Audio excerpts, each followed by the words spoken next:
마태복음 3장은 마태복음 1장은 무엇을 얘기하고 있다고 그랬죠? 마태복음 1장은 22절에 있는 말씀이요, 선지자들로 하신 말씀을 이루려 하심이라 그랬어요. 구약 성경의 모든 말씀을 이루기 위해서 예수 그리스도가 이 땅에 오셨다, 그런 얘기죠. 그 다음에 2장은 무슨 얘기했지요? 메시아 탄생에 대해서 얘기를 했어요. 메시아, 그분이 실제적으로 사실적으로 이 땅에 오셨다 했습니다. 3장에는 세례 요한의 사명입니다. 메시아가 이 땅에 오시기 전에 이 세례 요한이 먼저 태어나서 먼저 예수 그리스도에 대한 사역을 감당하고 있는 거예요. 그래서 우리가 첫 주에 우리가 처음에 이 마태복음 3장 하기 전에 누가복음에 대해서 말씀을 드렸습니다. 누가복음 1장에 세례 요한의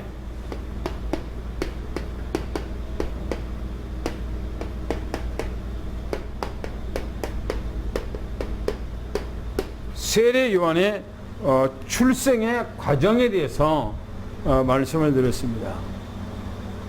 예수님과 이 세례 요한과는 떨어질 수가 없는 거예요. 같이 가는 거예요. 예수 그리스도가 이 땅에 탄생하기 전에 먼저 이 세례 요한이 먼저 태어났어요. 또 하나님께서 그렇게 태어나게 하셨어요. 왜? 바로 메시아를 위해서인 거죠. 그리고 예수님께서 사역하기 전에 세례 요한이 먼저 또 사역에 들어갔어요. 그 사역도 바로 메시아를 위한 사역이었어요. 그러니까 세례 요한은 태어난 것도 메시아를 위한 것이고, 또 이 땅에 사역하는 것도 삶도 전부 다 메시아를 위한 것이라 그렇게 얘기 들었어요. 그래서 누가복음 1장에는 뭐라고 했느냐, 세례 요한의 부친에 대해서 얘기했어요. 부친은 이 사가랴, 사가랴. 아버지가 제사장이에요. 제사장. 그러니까 세례 요한도 제사장입니다. 아버지가 제사장이면 그 아들도 제사장이에요. 제사장 가문은 그렇게 하나님께서 구별해 놨어요. 그래서 그 아버지 부친이 사가랴인데 바로 제사장이더라. 그런데 성경에 뭐냐면은 그 반열 그랬어요. 그 반열. 이 반열은 아비야 반열이라 그랬어요.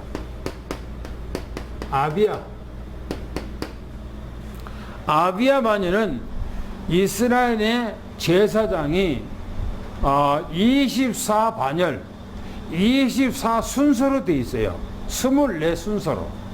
그래서 아비야 이 반열, 이 순서는 바로 8번째 순서였다, 이렇게 성경에 기록하고 있지요. 그렇게 이 아비야 반열의 순서대로 예배를 드리다가 어떻게 된가? 천사를 만났어요. 어디서요? 성전에서 바로 이 사가랴가 천사를 만나서 나이가 고령이 될 때까지 자식이 없는 이 사가랴에게 천사가 말하기를, 너가 집에 가서 너 아내 사가랴가 아기를 낳을 것이라 라고, 임신할 것이라고 얘기했어요. 그 말씀대로 바로 예배를 드리다가 이 사가랴가 그 소식을 듣고 이제 그 사명을 다하고 집에 가서 바로 이 아내 엘리사벳이 임신해서 누가요? 세례 요한. 이 세례 요한이 바로 출생했다 그랬어요. 원래 이 세례 요한이 아니고 그냥 요한이에요. 이름이 그냥 요한이에요. 근데 이 요한이 이 땅에 와서 사명이 뭐냐? 세례 주는 사명을 했어요. 세례 주는 거. 그래서 그래서 앞에다가 붙여서 세례 요한 그렇게 얘기를 하는 것이 바로 세례 요한이라고 말합니다. 그런데 성경에서 바로 이 사가라가 예언했다 그랬어요. 이 예언이 무슨 예언입니까? 바로 메시아가 이 땅에 오면은 어떤 사역을 할 것인가 하는 예언을 했다고 그렇게 말씀을 드렸어요. 지난주에 메시지 했을 때에 3장 1절부터 3절까지 말씀, 주의 길을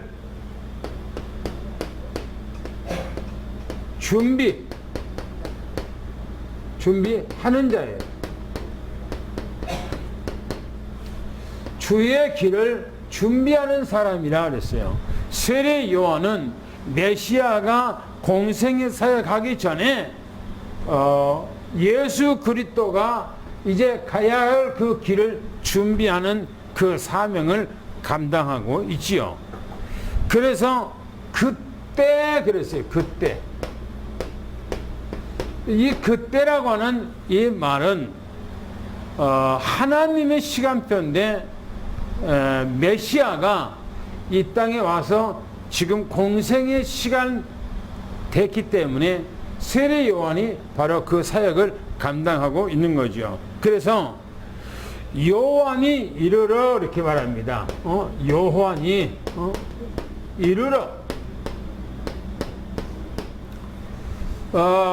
드러냈다 이 말이죠. 자기를 드러냈어요. 뭡니까? 시간표가 되니까 이 시간표가 되니까 자기를 드러냈어요. 그러니까 세례 요한의 모든 일은 세례 요한이 알아서 스스로 일한 것이 아니에요. 성령께서 세례 요한에게 그렇게 하기를 가르쳐 줬어요. 지시했어요. 그러니까 세례 요한도 우리 사람하고 똑같은 사람이기 때문에 성령께서 세례 요한에게 가르쳐 주지 않으면 아무것도 모르는 거예요. 아무것도 몰라. 세례 요한이 성령께서 일러주고 가르쳐 줬기 때문에 이 사역을 이 시간표대로 하면서 자기를 드러내고 예수 그리스도에 대해서 메시지를 하는 거예요. 그러니까 우리가 만약에 하나님의 일을 하는 데 있어서 내 스스로 한다? 뭐래요? 인간이 뭘 알았어요? 우리가 교회에서 무슨 일을 한다? 내 판단으로 합니까? 아니에요. 그거는 자기 생각이지 아니에요. 우리는 하나님이 원하시는 성령의 인도받는 말씀 따라가는 삶이 돼야 돼요. 할렐루야. 중요하다니까요. 세례 요한이 모든 것들이 자기 스스로 하고 결정하고 판단하고 사역하고 일하고 그렇지 않습니다. 세례 요한은 완벽한 말씀의 인도 따라서 살아가고 있는 사람이었어요. 그런데 그렇게 되기를 축원합니다. 그래서 유대 광야에서 외쳤다 이렇게 말입니다. 유대 광야에서 전도에 대해 전파했다 이렇게 말해요. 전파.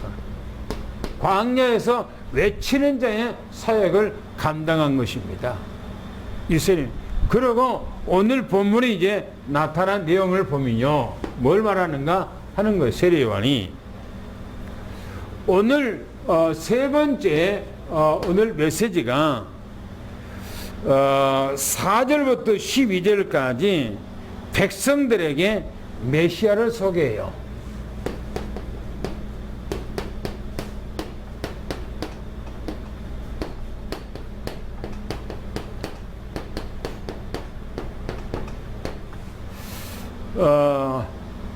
아무도 예수 그리스도가 이 땅에 탄생된 것에 대해서 몰라요. 아무도 몰라. 그리고 메시아가 탄생됐을 때 성령께서 때로는 천사가 가르쳐 줬을 때에 백성들은 알지 아무도 모르는 거예요. 저 동방에서 별을 보고 온 사람들도 스스로 온 것이 아니고 별을 따라서 왔다고 그랬어요. 메시아가 탄생됐는데 그 메시아가 어디서 어떻게 살고 있는지도 아무도 몰라요. 관심도 없고. 그런데 세례 요한이 이 땅에 하나님의 인도 따라 태어나서 하나님의 인도 따라 그 사명을 감당하면서 세례 요한이 메시아에 대해서, 이 메시아에 대해서 소개를 하는 거예요. 백성들에게 말하는 거예요. 메시아에 대해서 얘기하는 거예요. 그러니까 백성들은 아, 메시아가 왔구나 라는 것을 아는 거예요. 그러니까 우리는 이 말씀을 보면서 이스라엘 백성들이 얼마나 어둠 속에 있었던 건가 라는 것을 알게 되고, 하나님께서 세례 요한에게 이 영의 눈을 열어서 알려주고 가르쳐 줄 때만이 알게 되더라 라고 하는 거예요. 보세요.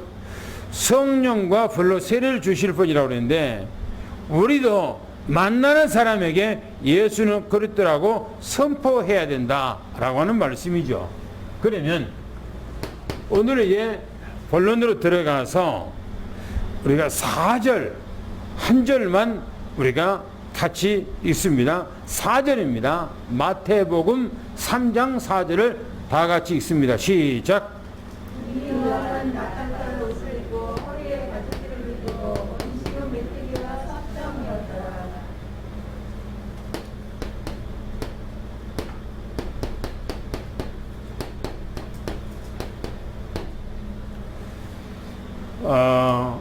이 요한은 엘리야의 성종으로 이 땅에 태어나서 그 사명을 감당한 거예요. 저는 이 말씀을 기억하면서 생각하면서 왜 엘리야를 미리 메시아가 이 땅에 탄생하기 전에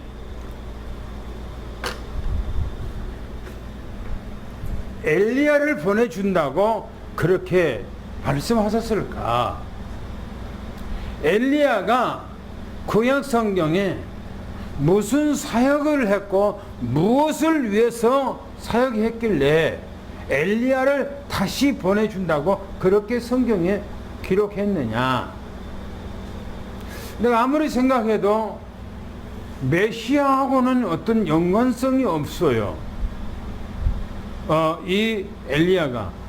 그런데 하나님은 분명히 메시아 예수 그리스도가 이 땅에 탄생하기 전에 메시아를 먼저 보내겠다라고 말씀을 하셨거든요. 그래서 이 세례 요한은 엘리야가 아닌데 엘리야의 심정으로 이 땅에 태어난 거예요. 그 심정이 뭐냐? 바로 엘리야의 보내주신 그 사명을 감당하기 위한 것입니다. 성경이 보면 이렇게 얘기하고 있어요. 낙타 털옷이에요. 털옷을 입었다. 낙타 털옷을 입었어요. 낙타 털옷을. 세례 요한이. 연잎 생각해보세요. 이스라엘 나라는 중동 지역은 더운 지역이에요. 더워. 그런데 낙타 털옷을 입었다는 것은 무슨 말이죠? 낙타 가죽을 뒤집어 쓰고 있어요. 그죠? 낙타 가죽을. 왜 그러냐면 세례 요한은 그렇지 않은데 엘리야는 어떤 사람인가 하는 거예요. 성경을 우리가 찾아서 봐야 돼요. 열왕기하 보세요. 왕하 1장 8절 말씀. 왕하 1장 8절 말씀을 한번 우리가 읽어 보겠습니다. 뭐라고 거기서 기록하고 있는가 하는 거예요. 왜 세례 요한이 낙타 털옷을 입었는가 하는 거예요. 왜 낙타 털옷을 입었는가 보겠습니다. 시작.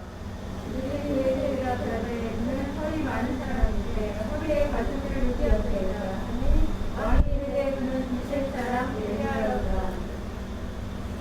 지금 엘리야가 어떤 모습이죠? 엘리야가 뭐가 많다고요? 털이 많은 사람이에요. 그러니까 털이 어느 정도 있어야 되는데 몸에가 북신북신할 정도로 아마 털이 많은 사람 같아요. 성경이 기록하기에 털이 많다 이게요. 그러면 세례 요한이 왜 낙타 털옷을 입었는가 했을 때 엘리야가 털이 많은 사람이기 때문에 바로 엘리야의 모습을 나타내는 거예요. 엘리야 모습. 그리고 허리에는 뭐라고요? 이 허리에는 가죽띠, 가죽띠. 앞에서도 얘기했던 것처럼 열왕기하 1장 8절 말씀 똑같은 게요. 엘리야는 가죽에 뭡니까? 허리에 가죽띠를 띄었더라 그랬어요. 그러니까 지금 이 요한이 하고 있는 모습이 엘리야의 모습처럼 하고 지금 그 사명을 감당하는 거예요. 그런데 백성들은 엘리야가 세례 요한이 지금 낙타 털옷을 입고 가죽띠를 하고 뭡니까? 먹는 것은 메뚜기와 석청을 먹었다고 그랬어요. 그런데 이 세례 요한을 보면서 전혀 눈치를 채지 못해요. 전혀 눈치 못. 구약 성경에 하나님께서 메시아 전에 엘리야를 보내주신다고 했던 분이 바로 저분이구나 라고 생각을 해야 되는데 전혀 의식이 없는 거예요. 전혀 의식이 없어요. 성경이 뭐라고 있는가를 한번 봅시다. 찾아보겠습니다. 말라기서 4장 5절 말씀.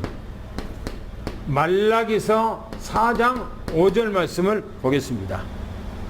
말라기서 4장 5절 말씀 찾으신 줄 알고 읽습니다. 시작. 나 여호와의 크고 두려운 날이 이르기 전에 내가 선지자 엘리야를 너희에게 보내주리. 그렇죠. 내가 선지자 누구를 보낸다고요? 엘리야를 보내겠다 그랬어요. 메시아가 이 땅에 오기 전에 반드시 엘리야가 먼저 와야 한다는 거예요. 그래서 예수님의 제자들이 예수님 앞에 묻습니다. 뭐라고 묻는가 봅시다. 마태복음 17장을 가서 보겠습니다. 10절부터 12절까지를 보면 예수님 제자들이 당신이 그리스도인데 그러면 많은 사람들이 그리스도가 이 땅에 오시기 전에 엘리야가 온다고 했는데 그럼 엘리야가 누굽니까? 언제 왔습니까? 라고 얘기를 물어요. 그러니까 사람들은 전혀 세례 요한을 보고 엘리야라는 의식이 없는 거예요. 엘리야라는 의식이. 그래서 예수님께서 얘기한 겁니다. 마태복음 17장 읽어보겠습니다. 10절부터 12절까지 시작. 제자들이 물어이르되 그러면 어찌하여 소리만 듣기 엘리야가 먼저 와야 하리라 하나이까. 예수께서 다 이르시되 엘리야가 과연 먼저 와서 모든 일을 해결하리라. 내가 너희에게 말하노니 엘리야가 이미 왔으되 사람은 엘리야 알지 못하고 임의로 되어야 하였노라. 인자가 우리와 같이 그들에게 고난을 받으리라 하시니. 그렇죠. 엘리야 이 요한이 누구라고요? 이 엘리야인데 엘리야를 몰라봤다는 거예요. 전혀 의식을 못하는 거예요. 전혀 엘리야라고 생각을 못했다는 거예요. 그런데 예수님께 말하기를 바로 요한이 엘리야다 딱 정의를 해버린 거예요. 구약 성경에 오시기로 약속했던 그 엘리야가 바로 이 세례 요한이라 딱 못 박아서 얘기한 거예요. 보세요. 또 보겠습니다. 뭐라고 했는가? 이사야서 40장 3절 말씀 보겠습니다. 이사야서 40장 3절을 또 보겠습니다. 이사야서 40장 3절 시작. 미치는 자에게 저희에게 너희는 광야에서 여호와의 일을 얘기하라. 사막에서 오기 하나님의 대로를 평탄하게 하라. 그렇죠. 외치는 자의 소리 이랬어요. 외치는 자의 소리 이랬어요. 어디서 외친다고요? 광야에서. 이사야 선지자가 말씀한 것처럼 이 세례 요한은 광야에서 메시아에 대해서 외치고 있는 거예요. 또 보겠습니다. 말라기서 3장 1절 말씀, 말라기서 3장 1절 말씀을 보겠습니다. 시작. 만군의 여호와의 노라 보라 내가 내 사자를 보내주니 그가 내 앞에서 길을 준비할 것이요 또 너희가 구하는 바 주가 갑자기 그의 성전에 임하시니 곧 너희가 사모하는 바 언약의 사자가 임하실 것이라. 그렇지요. 보세요. 내가 보내리니 그가 내 앞에서 뭐 한다고요? 길을 준비할 것이다 라고. 메시아의 길을 준비할 것이다. 세례 요한은 메시아가 이 땅에 오셨다라고 하는 것을 지금 외치고 있는 거예요. 여러분, 지금 제가 이 말씀을 하면서 계속해서 지금 예수 그리스도가 이 땅에 오실 시간표가 다가오고 있다고 제가 자꾸 얘기한 얘기가, 여러분 예사로 듣지 마세요. 전 세계가 지금 전 유럽이요, 아까 독일 같은 그런요 어마어마한 그런 것들이요 지금요 저 중동까지 지금 쓸어가고 있어요. 중동까지 전혀. 우리 뉴스에는 지금 독일만 지금 나왔죠. 전 유럽을 그저께는 예멘이라고 하는 것도 쓸어버렸어요. 예멘도 쓸었어요. 사우디도 그렇고요. 또 뭡니까? 미국은 지금요 캐나다 우회가 바로 이제 캐나다 미국 우회가 캐나다니까 거기는요 불볕더위 너무너무나 더워. 그래갖고 곡식들이 또 타죽어. 근데 미국이요 곡식이 전부 다 타죽는다면 세계 사람들은 많이 죽습니다. 왜냐면 그 사람들 우리나라처럼 땅 뭐 100평 200평 아니면 한 마지기 두 마지기 그렇게 농사진 것이 아니에요. 그 사람들은요 100만 평을 혼자죠. 100만 평을 뭘로요? 전부 다 기계로, 전부 다 비행기로. 그래서 그 사람들이 농사진 거 어마어마해요. 작년에 중국이 홍수를 통해서 어마어마한 피해가 있는데 미국에서 곡식을요 옛날에서 수입해 갔는데 3배를 수입해 갔다는 거예요. 안 그러면요 중국이 난리 났죠. 그거 없었으면. 세례 요한이 예수님께서 이 땅에 탄생했을 때, 초림했을 때에 애체됐던 것처럼 이 시대에 주님 오실 때가 얼마 안 남았다는 사실을 꼭 기억하시길 바랍니다. 할렐루야. 당구장표 읽겠습니다. 시작. 세례 요한의 사역을 보면 완전 대개의 모습으로 자신을 드러내며 사역하심을 보입니다. 왜 이렇게 했는가? 성경 말씀에 분명히 한 것이나 낙타털옷을 입고 왕하 인자팔자 엘리야 등벌이 많은 자라 허리에 가죽띠를 띠고 왕하 인자팔자 허리에 가죽띠를 띠는 자라 날라기 하자하자 내가 선지자 엘리야를 너희에게 보내주니 말씀이 예언된 것처럼 완전 엘리야처럼 사역한 것입니다. 마태복음 17장 10절부터 12절 어찌하여 서기관들이 엘리야가 먼저 와야 하리라 하나이까 예수께서 대답하여 가라사대 엘리야가 과연 먼저 와서 모든 일을 회복하리라. 내가 너희에게 말하노니 엘리야가 이미 왔으되 사람들이 알지 못하고 눈으로 배워하였도다. 인자로 해야지 그들에게 분만을 받으리라 하시니 이사야 40장 3절 외치는 자의 소리와 이르되 너희는 광야에서 여호와의 길을 얘기하라. 우리 하나님의 대로를 평탄하게 하라. 말라기에서 3장 1절 사자를 보내니 그가 내 앞에서 길을 준비할 것이요 말씀 그대로 이루어진 것입니다. 할렐루야. 말씀이 한 점도 그냥 지나간 범위 없고요. 말씀은 그대로 이루어지고 있어요. 할렐루야. 성경 말씀은 절대 지나가지 않습니다. 그대로 이루어져요. 우리가 살고 있는 이 시대도 하나님의 말씀이 이루어져 가고 있다는 사실을 축원합니다. 그러면 두 번째 보겠습니다. 5절 7절 보겠습니다. 오늘 본문 말씀 마태복음 3장 5절 7절을 또 읽습니다. 시작. 이때 예루살렘과 온 유대와 요단강 사방에서 다 그에게 나와 자기들의 죄를 자복하고 요단강에서 그에게 세례를 받았더니 요한이 많은 바리새인들과 사두개인들이 세례를 베푼 대로 누가 너희를 가르쳐 임마한 주를 따라하느냐. 그러므로 회개에 합당한 열매를 맺고. 예, 됐습니다. 세례 요한이 지금 광야에 애처되며 요단강에서 세례를 베풀 때에 성경에 보니까 종교인들입니다. 또 수많은 사람들이 세례를 받으러 세례 요한한테 나온 겁니다. 성경에 뭐냐면 이때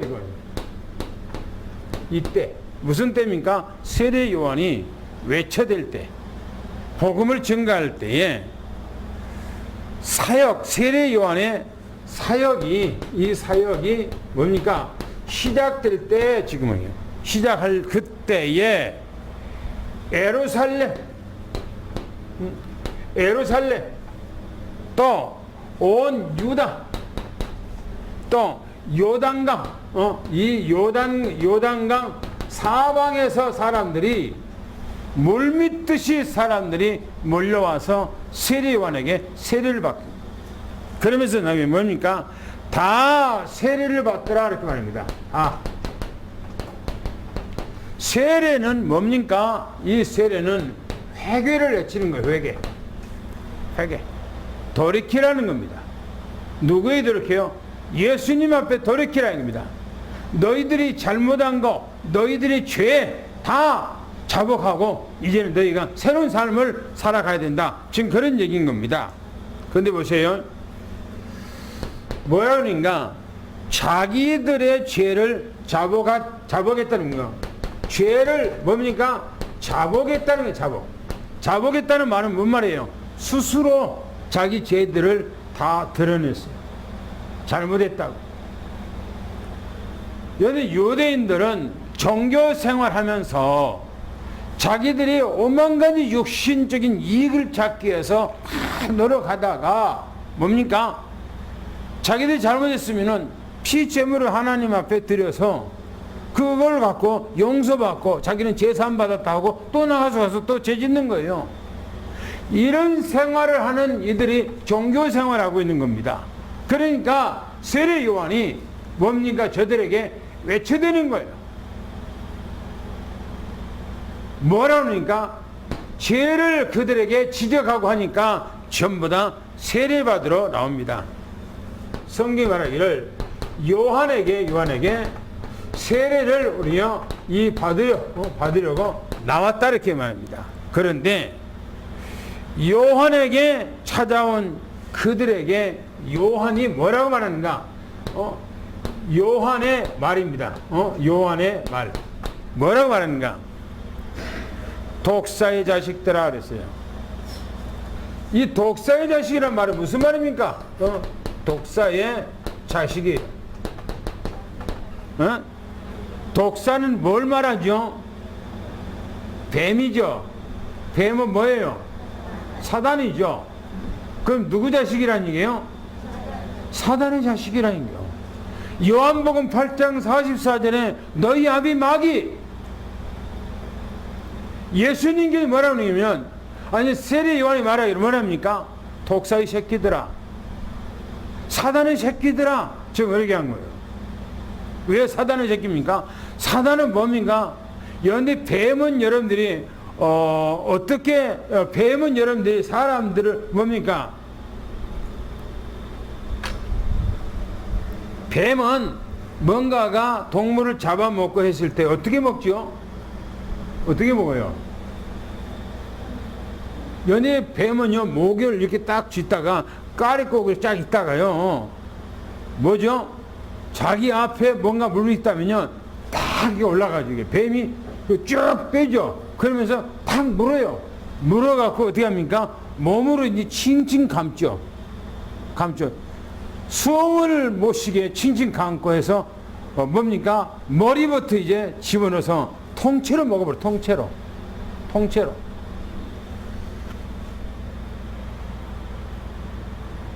사단은 뱀을 왜 이용하여? 뱀하고 사단하고 같은 속성이니까 그래요. 같은 성격이니까 통째로 그냥 담은. 보세요. 독사의 새끼들아, 뭐라고 말합니까? 누가 너희를 가르쳐 뭡니까? 임박한 뭐요? 진노를 피하라 하더냐라고 해요. 하나님 앞에 저들이 세례 요한이 외쳐대고 하니까 이들이 전부 다 요한한테 나와서 자복하고 회개하고 돌이킵니다. 그런데 이들이 진짜 돌이키고 하나님 앞에 바르게 하는가? 아니에요. 예수님께서 공생의 생활할 때에 예수님께서 말씀할 때 저들은 어떻게 됐습니까? 예수님의 말씀을 받아들여요? 예수님을 믿고 예수님을 따라요? 아니에요. 이 세례를 받기 위해서 자기들이 자복하고 회개하고 돌이키고 세례를 받았는데 또 나가서 범죄하고 또 가서 하고 한 거예요. 그래서 세례 요한은 독사의 새끼들이라고 그래요. 우리가 신앙생활 하면서 하나님 앞에 예배를 드리면서 과거의 나의 모습으로 다시 돌아가 버리면 안 되는 거예요. 과거의 모습으로. 내 모습이 그리스도 안에서 달라져야 되겠지요. 할렐루야. 그래서 한번 당구장표를 읽어보겠습니다. 시작.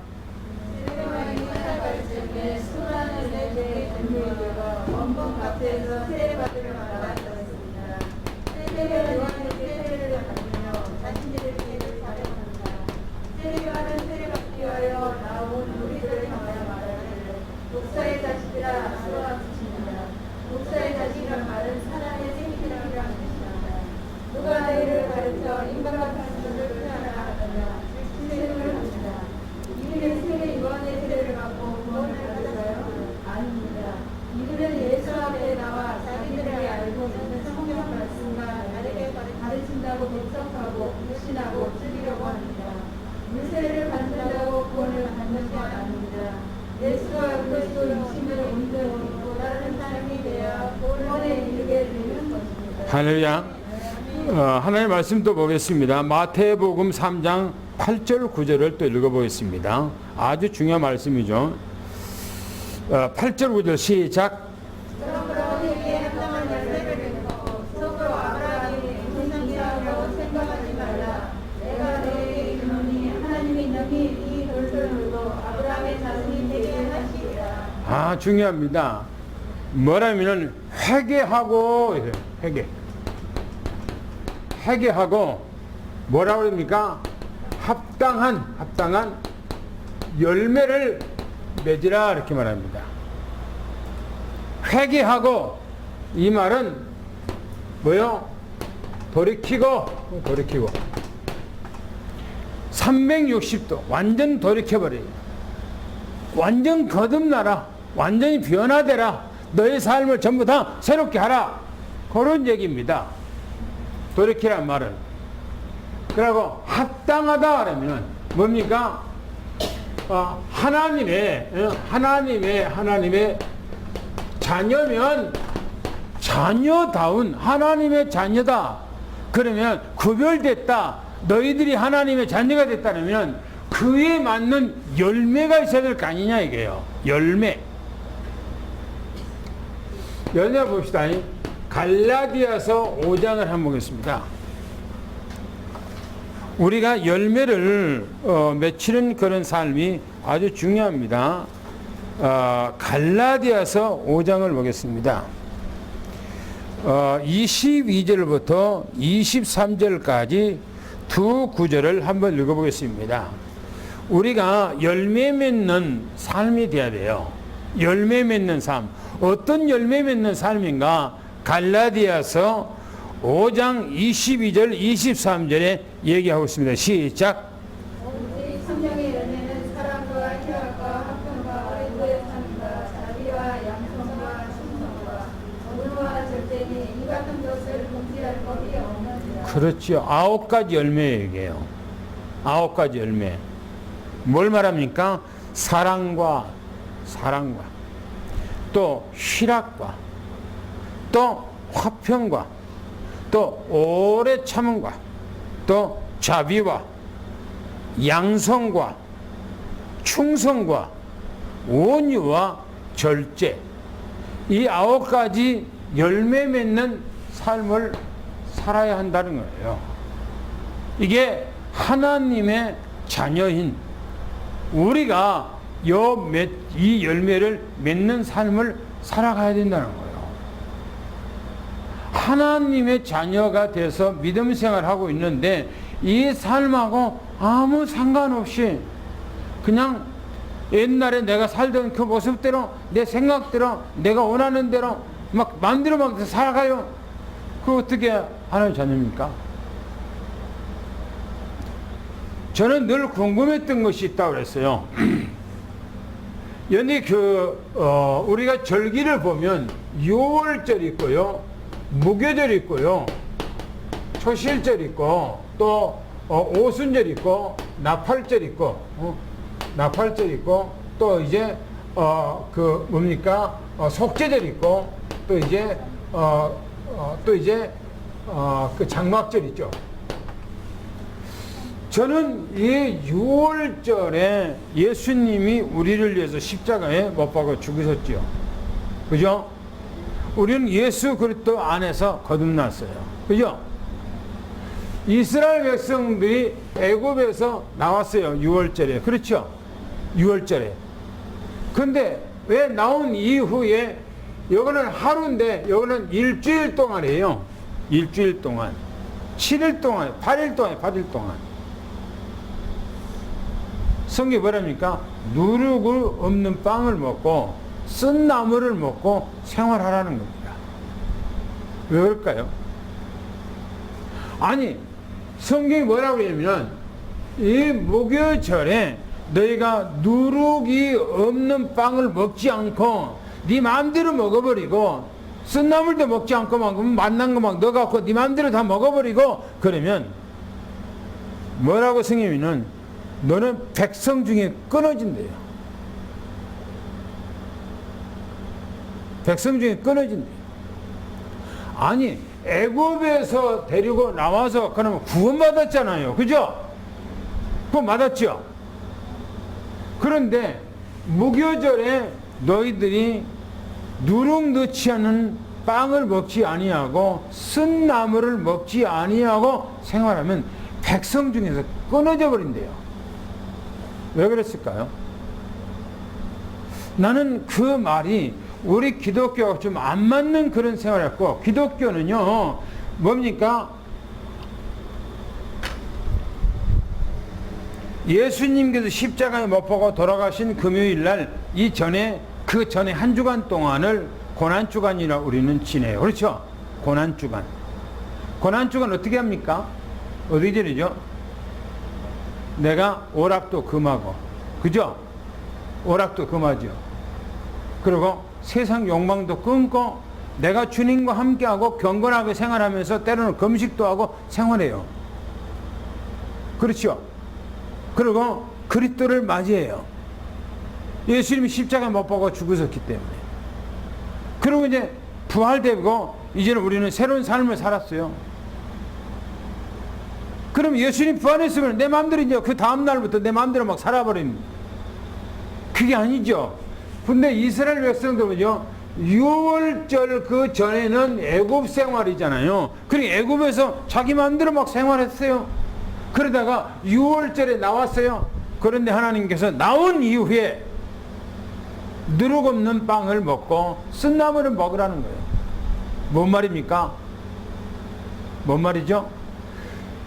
6월절에 애굽에서 나왔으면 이제 나온 자의 그 삶이 예수 그리스도 안에 십자가에 못 박아 죽으셔서 거룩한 삶이 됐으면 그 삶이 계속해서 이제는 세상하고 구별하고 구별된 하나님의 자녀의 삶을 살라 그 말이에요. 이 말이 보세요. 회개하고 합당한 열매를 맺고 살라는 거예요. 우리가 이 땅에서. 그 다음 보세요. 뭐라 했는가? 속으로 그랬어요. 속으로 나는 왜요? 아브라함의 나는 아들이다. 그 말은 나는 구원받았어. 나는 하나님의 자녀야. 구원받았기 때문에 그렇게 속으로 생각하지 말라 이거예요. 속으로. 뭐라니까 이렇게 얘기합니다. 세 번째는 하나님은 능히 이 말은 넉넉히 얼마든지 그 말이에요. 이 돌이에요. 이 돌. 아마 유대 광야에는 돌이 막 널려있어요. 돌이 널려있다니까. 세례 요한이 얘기하기를 너희가 속으로 나는 아브라함의 아들이야, 나는 하나님의 자녀야 라고 말하면 하나님께서는 여기 있는 이런 돌들을 가지고도 아브라함의 자손을 만든다는 거예요. 뭔 말이에요? 하나님께서는 우리를 만들 때, 창조할 때 창세기 1장 뭡니까? 26절 27절 성경의 창세기 2장 7절 말씀 뭐랍니까? 우리를 어떻게 만들어요? 흙으로, 먼지로. 먼지 갖고 우리를 만들었단 말이에요. 하나님은 저 돌 갖고도 얼마든지 하나님의 자녀를 만들 수가 있다는 거예요. 그 말은 무슨 말입니까? 너희가 돌이키라 이 말입니다. 회개하라 이 말이에요. 바른 삶을 살라 이 말인 겁니다. 아브라함의 자손이라 하나님의 자손이라 하면서 밖에 나가서는 개차박하게 생활하고 내 마음대로 생활하고 하나님의 사람들이 봤을 때 저분이 하나님의 교회 다닌 사람이야 라고는 아니 그래 하나님의 자녀 다닌 사람이 저랬어. 나는 몰랐어. 근데 어떻게 하나님의 자녀가 저렇게 살아가? 라고 해버리면 안 된다 이 말입니다.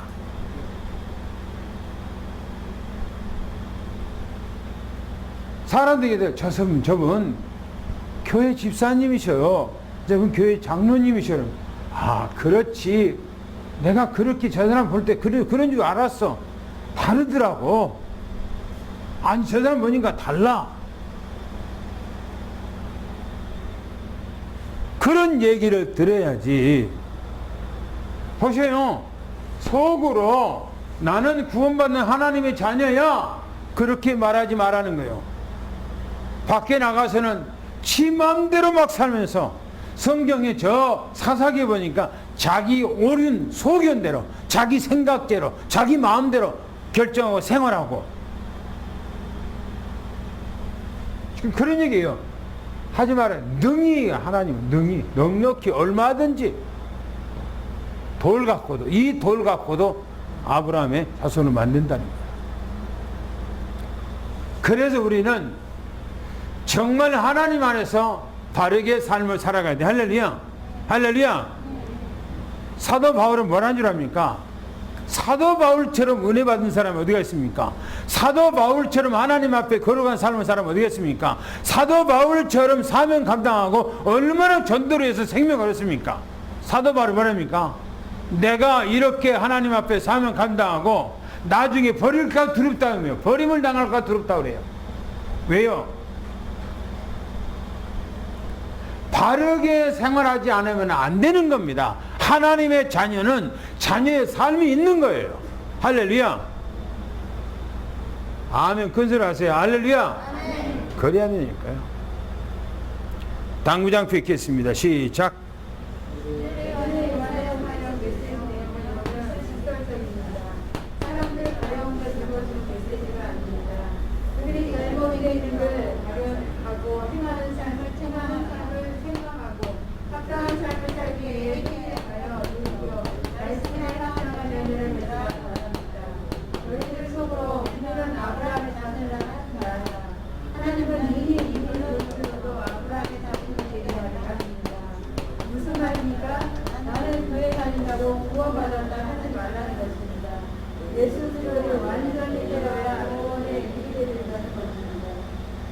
할렐루야. 마지막 보겠습니다. 마태복음 3장 10절부터 12절까지 아주 중요한 말씀입니다. 한번 또 깊이 읽어보겠습니다. 시작. 이미 도끼가 나무 속에 들었으니 좋은 열매를 맺지 아니하는 나무마다 떼쳐 불에 던져지리라. 나는 너희로 회개하게 하기 위하여 오늘 세례를 베풀거니와 내 뒤에 오시는 남자 나는 이름을 받으시니 나는 그의 신을 우리도 감당하지 못하겠노라. 그는 성령과 분으로 너희에게 세례를 베푸실 것이요 손에 키를 들고 자기의 타락 마당을 정하게 하사 알고 모아 보관하려고 정비적인 것이 않은 그의 태우시리라. 그렇죠. 아주 중요합니다. 제목은 제가 요한의 물 세례와 예수님의 성령 세례에 대해서 얘기했습니다. 이 본문을 보면 세례 요한은 이런 얘기하는 것이 세례 요한이 스스로 알고 한가 하는 것이 아니에요. 성령께서 세례 요한에게 이렇게 말씀을 가르쳐 주는데 이게 세상 끝날 마지막 때 있을 얘기까지 좀 얘기하고 있는 거예요. 보세요. 이미 도끼가 그랬어요. 이미 도끼가 나무 뿌리에 그랬어요. 나무 뿌리에 놓였다 이렇게 말합니다. 여기서 말하는 도끼 그랬어요. 도끼는 뭡니까? 나무를 자르고 나무를 쳐낼 때에 쓰는 것을 얘기하죠. 도끼. 여기서 나무는 뭘 말합니까? 사람을 말합니다. 사람. 나무인데 이게 이스라엘 백성들을 얘기하고 있는 거예요. 이스라엘 백성들. 하나님을 믿는, 이게 하나님을 믿는 자를 얘기하고 있는 거예요. 이 도끼는 어떻게 보면 심판을 얘기하고 있는 겁니다. 심판을 얘기하고 있어요. 심판의 도끼가 하나님을 믿는 너희들에게, 이방 사람들이 말할 것도 없고 이방 사람들이 이미 제껴놓고 교회 안에 있는 사람들 그 말이에요. 있는 사람들 뭐라고 얘기하면 이렇게 얘기합니다. 두 번째, 좋은 열매를 맺지 않아요. 좋은 열매. 좋은 열매를 맺지를 않아요. 열매가 없든지, 우리 어렸을 때에 저희 큰 집에는 감나무 밭이 있었어요. 감나무 밭. 그 감나무가 있어서 감나무가 보면 항시 해마다 감나무가 열매가 주렁주렁 열려요.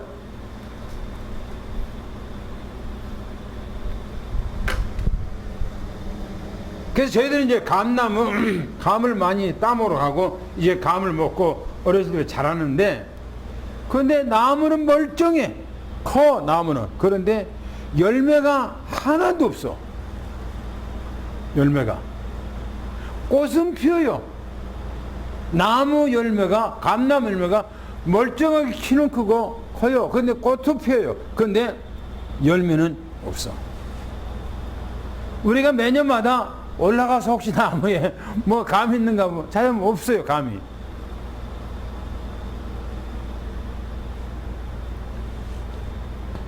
열매가, 좋은 열매가 전혀 없다는 거예요. 좋은 열매가. 예수님께서 무화과 나무, 아침에 무화과 나무를 옆에 보니까 하나도 열매가 없어요. 이파리만 무성하고. 근데 성경이 뭐랍니까? 아직 열매가 맺힐 때가 아니라고 그랬어요. 근데 열매가 없어. 왜? 때가 안 됐기 때문에. 당연하게. 예수님께서 열매가 없다고 저주해버려요. 그러니까 어떻게 되죠? 말라 죽어버렸어요. 그게 뭔 줄 압니까? 이스라엘 백성들을 얘기하고 있는 거예요. 이스라엘 백성들에게 하나님께 열매를 원했는데 열매가 없는 거예요. 그래서 이스라엘 백성은 저주해버려요.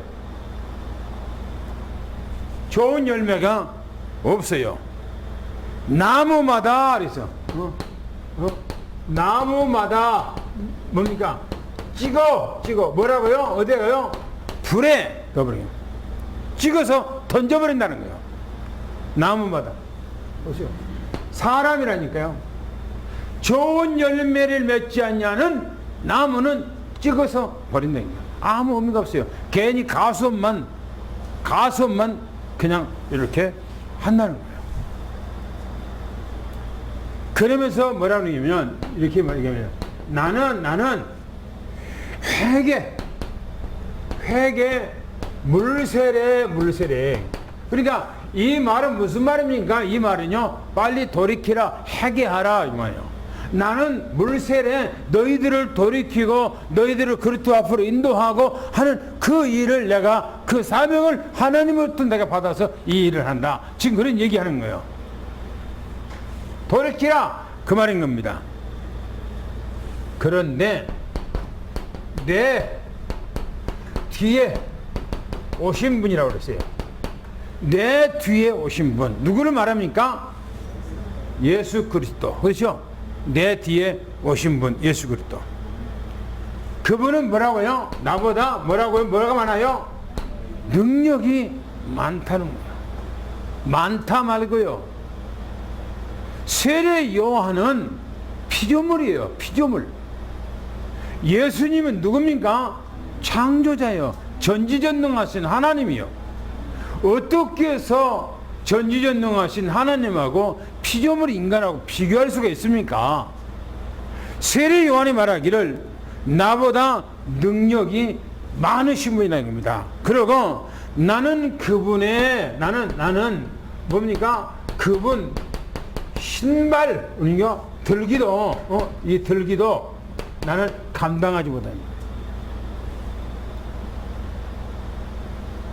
그 당시에는요, 양 가죽을 벗겨서 말려서 그것을 가지고 밑에 깔고 엄지하고 양지하고 거기서 발 사이에다가 넣어서 샌들, 지가 오늘은 샌달이에요. 샌달러 같은 것으로 신발을 신고 다녔어요. 그 당시에는.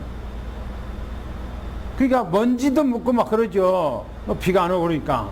그런데 그 먼지 묻은 그 예수님께서 신었던 그 샌달, 나는 그걸 하나도 들 수 없는, 감당하기가 힘들다 이렇게 말하고 있어요. 왜 그래요? 여러분 생각해 보세요. 일반 사람들하고 유명인 사람들이 입고 있는 옷하고는 똑같은 옷이에요. 그렇죠? 그런데 유명한 사람들이 옷 입고 있던 것을 내놓으면요, 값어치가 달라요. 그죠? 그런데 예수님께서는 창조자입니다. 그분의 신발을 나는 들기도 감당할 수 없는 존재라 이렇게 말했어요. 얼마나 그분, 세례 요한은 예수님이 누구라는 것을 지금요, 성령께서 알려줘서 알고 있는 거예요. 여러분들이 예수님을 생각할 때 그렇게 알아야 돼요. 할렐루야. 그렇게 알기 축원합니다. 연휴 주일날 한번 예배 드리는 것이요,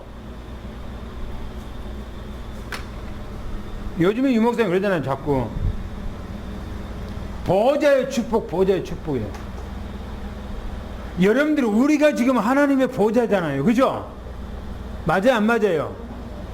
왜? 하나님 우리 안에 들어와 있으니까 우리가 하나님의 보좌잖아요. 하나님 앞에 예배드리는 이 자리가 뭡니까? 하나님의 보좌잖아요. 하나님 앞에 보좌에 나와서 예배드리잖아요. 그러면 어마어마한 축복을 우리가 지금 받고 있는 거예요. 그 중심, 하나님 앞에 예배드리는데 주님의 보좌 앞에 나가서 하나님 앞에 예배드리는 이 중심이 우리 마음에 있어야 돼요. 지금 세례 요한이 나는 그분의 신발 들기도 감당하지 못하겠다고 했죠. 신발 들기도 감당하지 못해요. 그런 중심이라니까요. 예수님 앞에 예배드린다, 나는 몸들 바를 모르겠다고 그런 생각을 가져야 된다니까요. 아이고 뭐 예배만 빠져버려 되지 뭐, 그런 생각하면 안 돼요. 여러분들, 유목사님 요즘에는 그런 얘기 안 합니다. 옛날에는요, 예배에 실패하면 모든 거 실패하고 예배에 성공하면 모든 성공한다고 그러잖아요. 그러니까 예배가 얼마나 중요한지 몰라요. 세례 요한이 그 중심을 가진 사람이요. 보세요. 또 뭐라 했는가? 그분은 그랬어요. 그분은 성령과 뭐요? 불로 이 불로 세례를 베푼다. 세례. 성령과 불로 세례를 줄 것이라요. 나는 물세례지만 그분은 성령과 불로 세례입니다. 이 말이 무슨 말이죠? 오순절 마가다락방에 이 말 성령을 지금 얘기하고 있는 거예요. 야, 기가 막히죠? 앞으로 예수님께서 이 땅에 나타나서 지금 예수님이 아직 안 드러냈어요. 예수님께서 안 드러냈는데 예수님이 이제 드러낸단 말이에요. 그러면 그분이 이 땅에 오시면은, 이 땅에 드러내면은 그분은 성령과 불로 세례준다는 것은 오순절 마가다락방 예수님 십자가 못 박아 돌아가셨다가 부활하시고 예수님 40일 동안 예수님이 사역하시고 예수님 승천하시고 다시 예수님께서 오순절에 오시는 바로 그 성령을 얘기하고 있는 거예요. 지금 그 성령을 보시면 뭐라겠는가?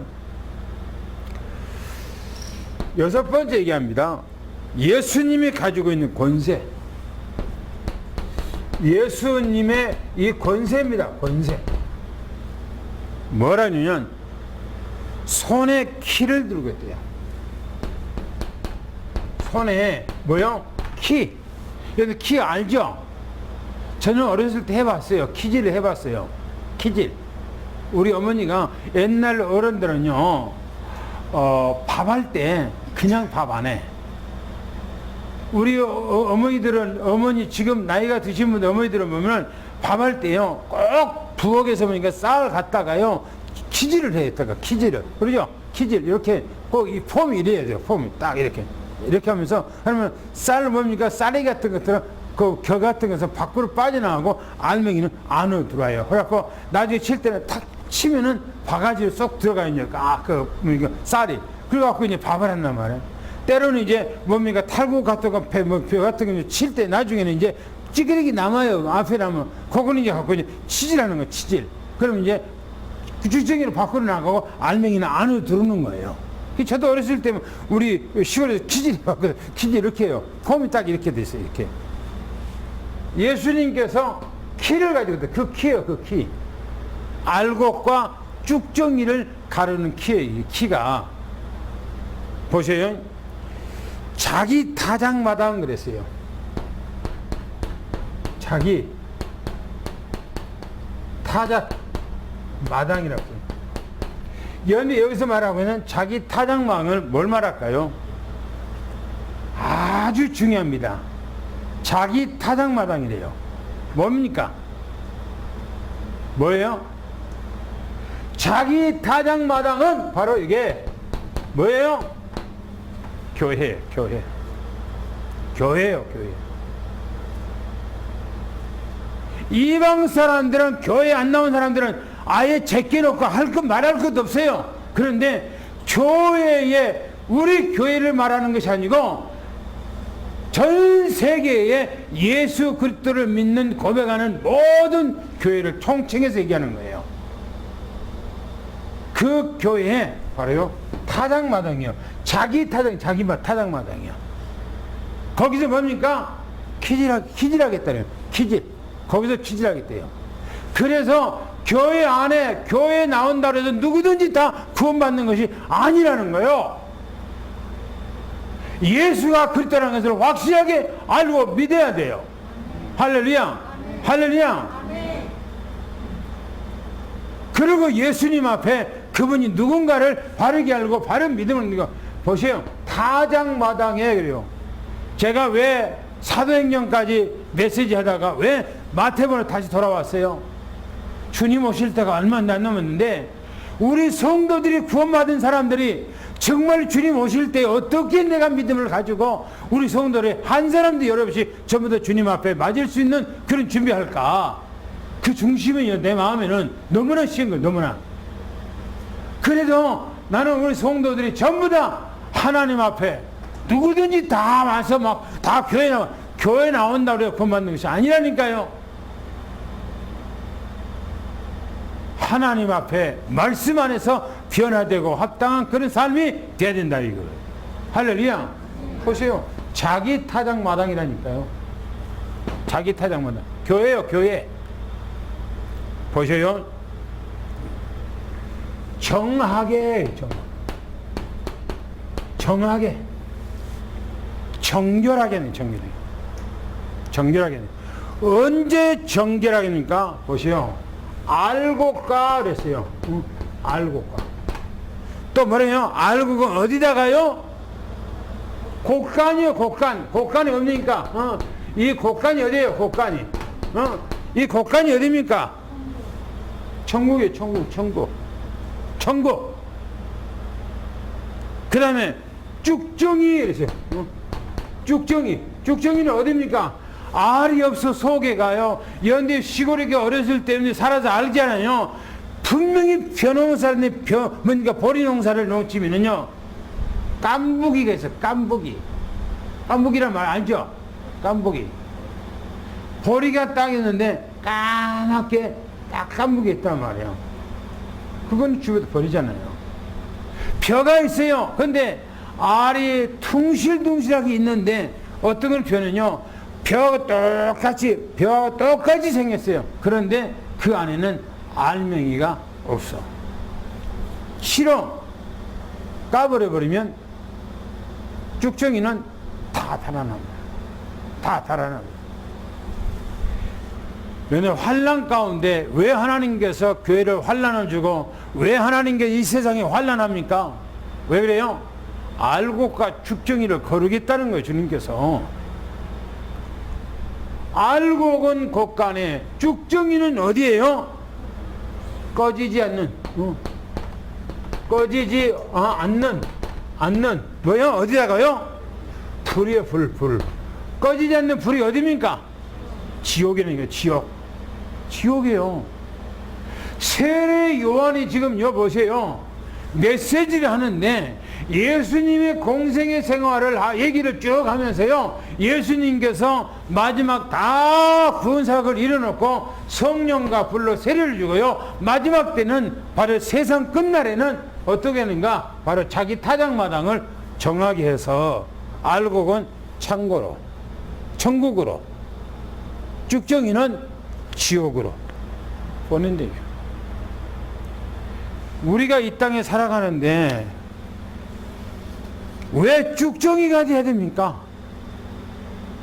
왜 쭉정이가 돼야 돼요? 알맹이가 돼야 돼요. 할렐루야. 할렐루야. 알맹이가 된다니까요. 알맹이는 어떻게 되면 알맹이입니까? 예수 그리스도를 바르게 알고 바르게 믿고 바르게 따라가고 말씀 따라 살아가는 삶이에요. 할렐루야. 이 삶이 바로 알맹이입니다. 여러분들 오직 그리스도로 충만하기를 예수는 축원합니다. 할렐루야. 당구장표 마지막 읽고 마치겠습니다. 시작. 세례요한은 문세례 주면서 자기를 찾는 수많은 사람에게 말합니다. 이미 도끼가 남의 뒤에 되었다. 이 말은 합당하지 않으면 찍어버릴 준비가 이미 준비가 되었다는 말입니다. 정의가 되지 않는 나무 하나 찍어 불에 돌리겠다는 말씀입니다. 그러나 문세례를 주지만 내 뒤에 오시는 분은 나보다 능력이 많아 나는 그분의 신을 들켜도 감당하지 못하리라 합니다. 그분의 예수님은 성령과 은혜로 너희에게 세례를 베푸실 것이요 그분이 가지고 있는 것에는 손에 키를 들고 있다. 자기 사냥마다는 정하게 하실 것이다. 알고 모아서 국간에 투명이는 꺼지지 않는 불에 태우시라 하는 것입니다. 아멘. 하나님 감사합니다. 이 시대에 우리는 예수 그리스도를 정확하게 알고 예수 그리스도를 정확하게 믿고 주 예수 그리스도를 정확하게 말씀 따라 살아갈 수 있는 알곡이 되게 하시니 진실로 감사합니다. 우리 장로님들, 권사님들, 집사님들, 모든 우리 렘넌트 후대들 주 예수 그리스도 안에서 최고의 응답과 축복을 받게 하시고 우리 김진수 집사님 또 하나님 덕평에서 또 우리 교회가 여기서 처음 신앙생활 했고 여기가 본교이기 때문에 오늘 교회에 참석할 수 있도록 은혜 주셔서 감사하오니 하나님 그의 모든 삶을 지키시고 인도하시고 축복하시며 또 승현이도 군대 이제는 또 가서 6개월 한기도 훈련받고 오늘 휴가 나와서 교회 왔습니다. 하나님의 허리도 예수님을 치료도 받고 완벽하게 건강한 모습으로 복귀해서 하나님 군대 생활 잘하도록 도와주시고 모든 삶에 하나님이 함께해 주시옵소서. 예수 그리스도 이름으로 간절히 기도하옵나이다. 아멘. 복음성가 6장을 하겠습니다.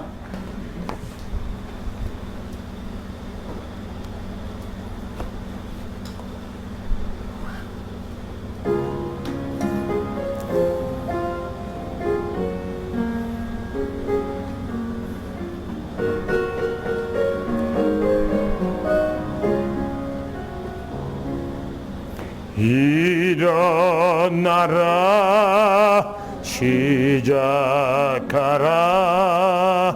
여호와의 렘넌트여 가진 것 없고 이룬 것 없으나 너는 하나님의 자녀 참 언약의 하나님 언약적 축복으로 시작하시리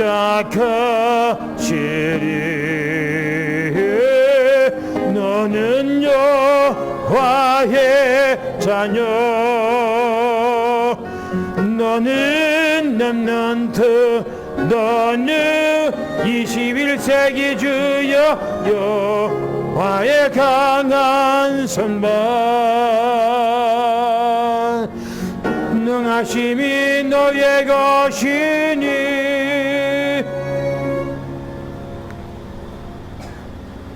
생명의 언약을 굳게 붙들고 예수 그리스도 안에서 하나님의 자녀가 된 오늘 사랑하는 귀한 자녀들의 모든 삶을 하나님이 지키시고 인도해 주어서 이 시대에 우리에게 미션을 주었던 237과 5천 족속을 능히 살릴 수 있는 하나님의 은혜가 오늘 우리 장로님들, 권사님들, 집사님들, 우리 후대 또 삼성재단 위에 지금부터 영원히 함께 계실지어다.